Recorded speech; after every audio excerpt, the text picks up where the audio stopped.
Kính thưa quý vị khán thính giả của chương trình PhoBolsaTV. Hôm nay là ngày 11 tây tháng 8 năm 2016, một ngày sau khi kết thúc phiên tòa của diễn viên hài Minh Béo. Ngày hôm nay chúng tôi có buổi nói chuyện với hai vị khách, ông Ngô Kỷ và ông Tony Rackauckas là Chánh Biện Lý quận Cam. Xin chào hai vị. Good morning.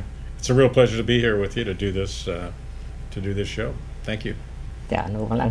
Ngô Kỷ kính chào quý khán giả của PhoBolsaTV. Chào Ngô.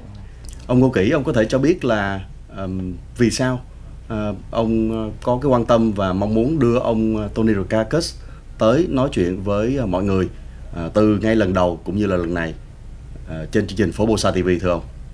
Vâng, kính thưa quý khán giả, kính thưa Vũ Hoàng Lân. Tôi có cơ hội tới hôm nay. Tôi tới với ông rất là nhiều lần với cộng đồng, đặc biệt trong thời gian diễn viên hài Minh Béo bị truy tố ra tòa. Xin lỗi. Lý do mà tôi thường đi với ông trong thời gian này, tại vì ông ta là một người chánh biện lý, bạn của tôi. Suốt từ 41-42 năm này, từ năm 1975 ông ta vào Cam Tony, ông ta đã bảo lãnh cho gia đình người thân tôi ra sống tại Mỹ. Do đó chúng tôi quen nhau 40 mấy năm và tôi rất là thân tình và tôi biết cái việc làm ông ta rất là đàng hoàng, chính đáng. Nhưng trong cộng đồng, ngay cả Việt Nam, có những tin thất thiệt, vu oan ông, cho rằng ông ta chụp mũ ông diễn viên hài Minh Béo, hay là vu oan giá họa, hay là có những cái mưu đồ chính trị, do đó làm lớn cái chuyện này. Đặc biệt cái chuyện mà ông tan cái tiền tại ngồi hậu tra lên tới 1 triệu đồng. Chính vì mà muốn làm sáng tỏ và muốn cho ông bảo vệ cái danh dự ông, do đó tôi đưa ông tới cộng đồng để mà ông ta có thể giải thích, làm sáng tỏ. Và cái kết quả ngày hôm qua, ông diễn viên Minh Béo đã nhận tội, như vậy đã chứng tỏ là những việc làm mà ông là chính đáng, và ông là người lãnh đạo công tố chánh biện lý, do đó ông ta chịu trách nhiệm hoàn toàn cái chuyện này, thưa anh. Xin cảm ơn ông Ngô Kỷ. First, about the agreement between the lawyer and your office.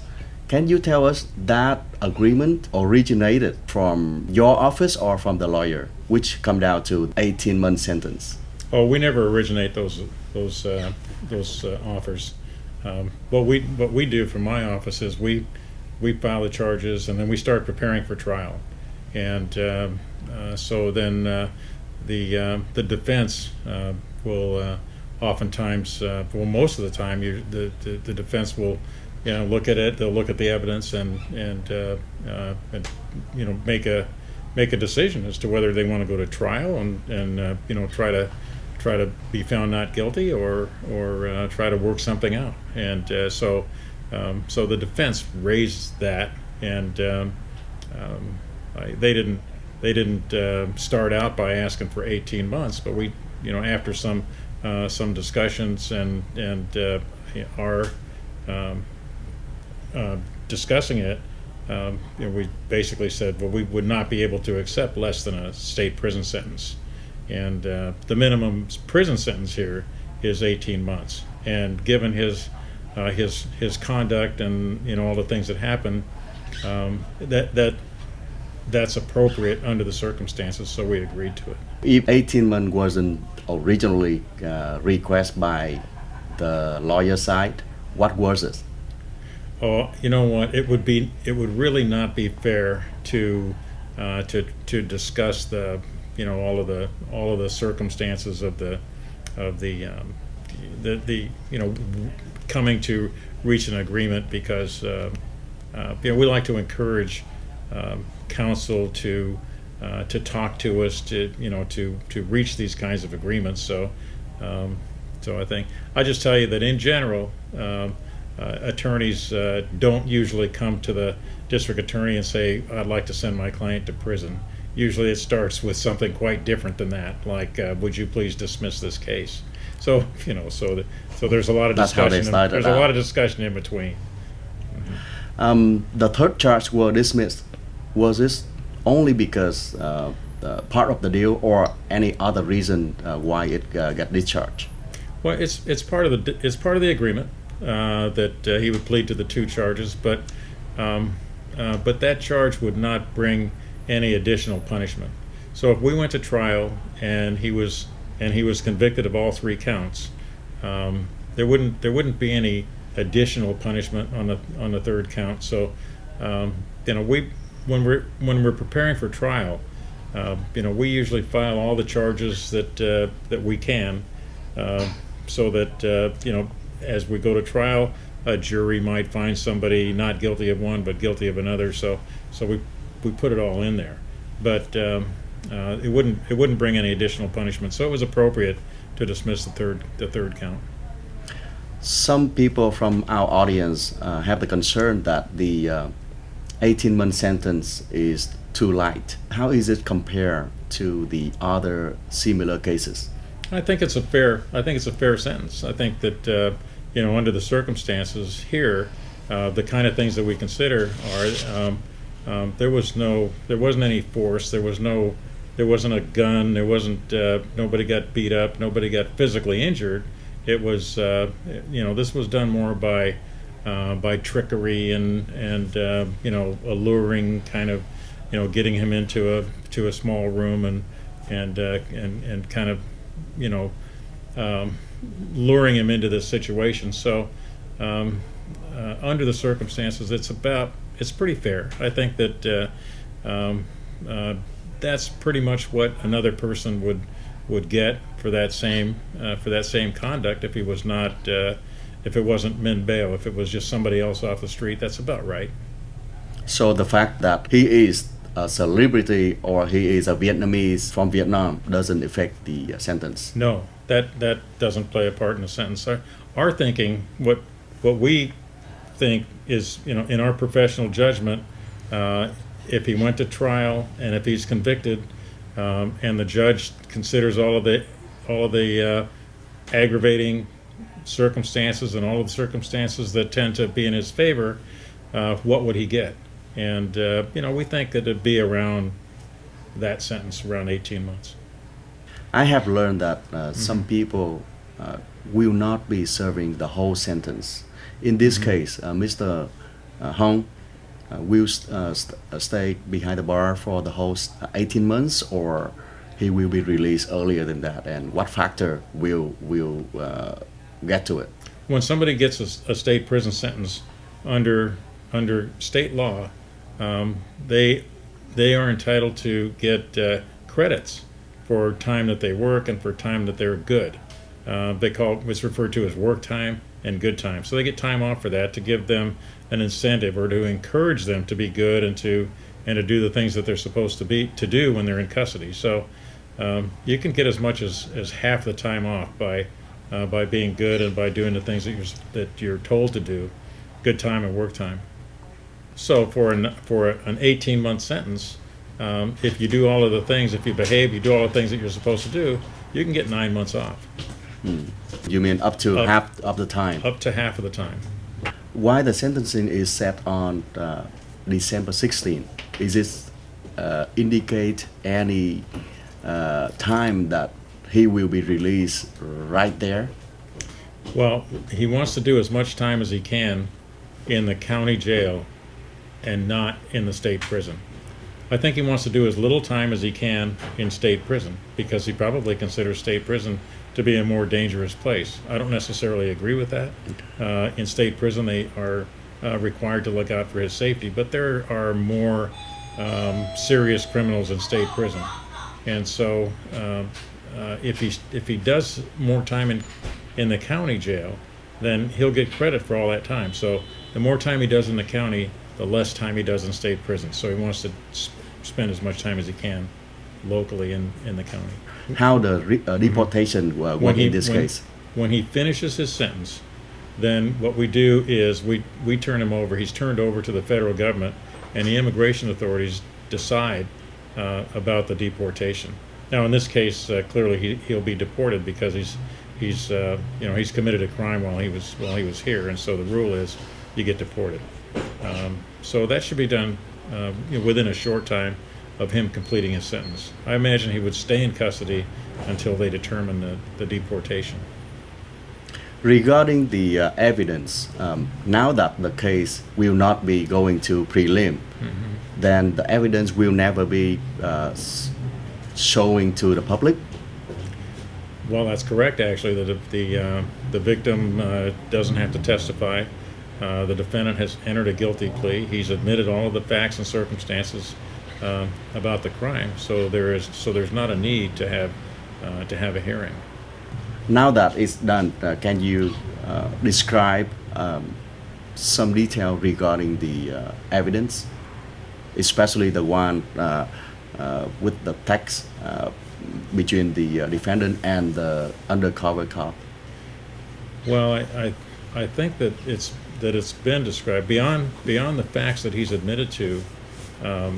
Then I don't think it would be appropriate to go through the evidence in any more detail.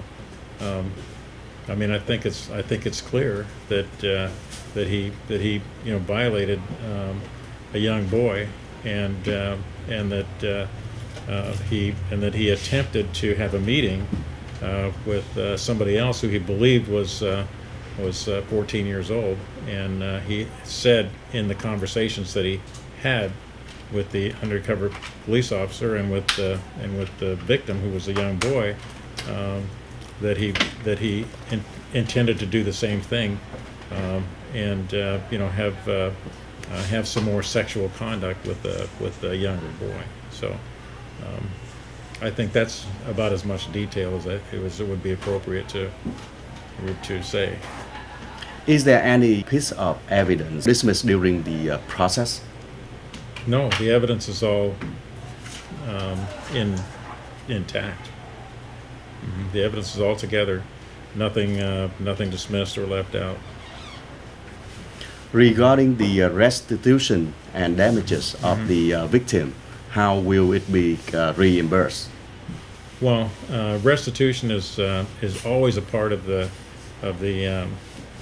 agreements that we make, or if there's a conviction after a jury trial, there's still restitution. So, what restitution is, the defendant is required to pay to the victim, not directly to the victim, but to pay so that the victim can have the money, whatever it costs the victim, like out-of-pocket expenses, like medical costs, or any costs for for counseling or anything that might have happened as a result of the crime.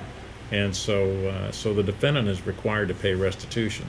Now, as far as damages, like of general damages, something beyond that,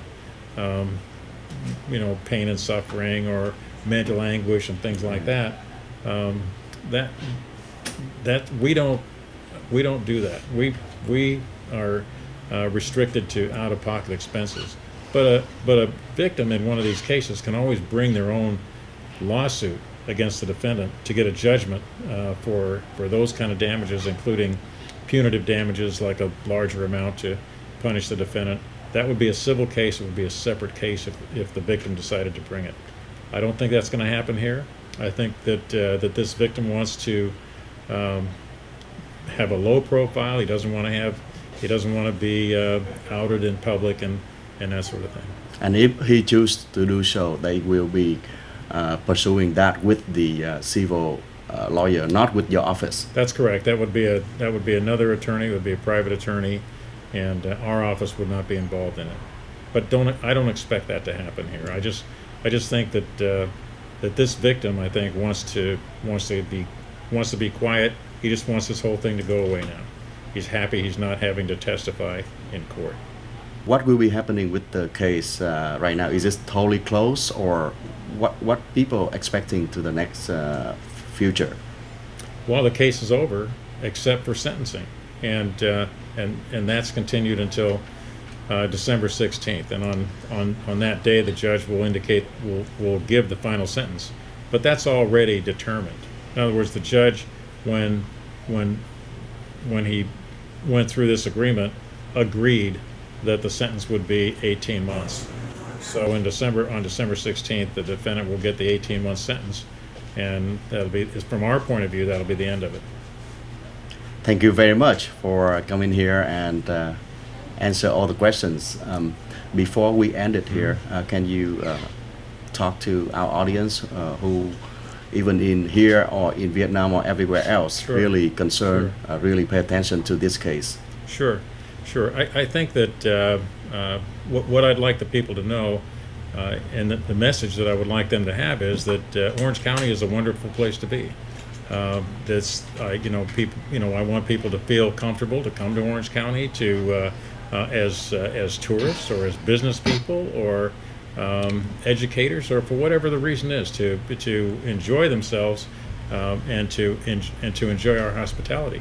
But please, when you come to this county, respect our people and respect our laws. And we mean business. And if you come to Orange County and you start and you're or not just Orange County but California, I'm responsible for Orange County. But if you come here and you start committing crimes, we're going to prosecute, and we're going to do everything that we can to make sure that you get justice, not just it's not something where we call you out and then you get away. So that's why in this case, when this crime happened, we worked to make sure that Minh Béo stayed in Orange County, got the justice that he's required to get, accepts his punishment, and then afterwards he can go back. But welcome to Orange County. But please respect our laws and respect our people.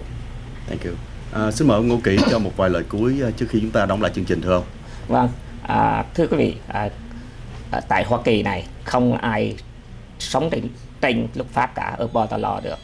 Vâng, thì mọi người đều chịu trách nhiệm các hành động mình phải trả giá, và ông diễn viên hài Minh Béo cũng không ngoại lệ.